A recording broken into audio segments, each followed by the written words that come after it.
حتى اذا لم يبق عالما اتخذ الناس رؤوسا جهالا فسئلوا فافتوا بغیر علم فضلوا واضلوا. صحیح بخاری کی حدیث ہے میرے بھائیو کہ اللہ تبارک و تعالیٰ علم کو ایسے ہی نہیں اٹھائے گا بلکہ علماء کو اٹھا لے گا. کہ اللہ تبارک و تعالیٰ علم کو اٹھائے گا, علماء کو اٹھا لے گا.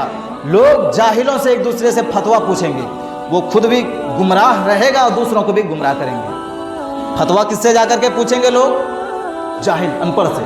وہ خود تو گمراہ ہے ہی, لوگوں کو بھی فتویٰ بتا کر کے گمراہ کریں گے. وہی اس حدیث میں کہ اللہ تبارک و تعالیٰ علم کو کیسے اٹھائے گا؟ علماء کو اٹھا لے گا. لہذا ہمیں جب تک ہمیں اس کی جو حیثیت ہے اس کو سمجھنا چاہیے اور بڑھ چڑھ کر اس میں تعاون کرنا چاہیے. آخر میں اللہ تبارک و تعالیٰ سے دعا ہے کہ بار الہ ہم تمام مسلمانوں کو نیک و صحیح سمجھ کی توفیق عطا فرمائے.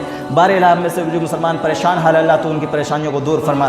اللہ جو مسلمان اس دنیا سے گزر چکے, اللہ تو انہیں جنت الفردوس میں اعلیٰ مقام عطا فرما. آمین. وآخر دعوانا ان الحمد للہ رب العالمین.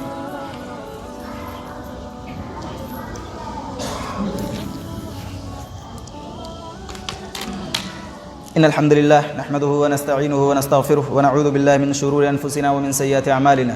من يهدي الله فلا مضل له ومن يضلل فلا هادي له, وأشهد أن لا إله إلا الله وأشهد أن محمدا عبده ورسوله. إن الله وملائكته يصلون على النبي. عباد الله رحمكم الله, إن الله يأمر بالعدل والإحسان وإيتاء ذي القربى وينهى عن الفحشاء والمنكر والبغي يعظكم لعلكم تذكرون. اذكروا الله يذكركم وادعوه يستجب لكم ولذكر الله أكبر والله يعلم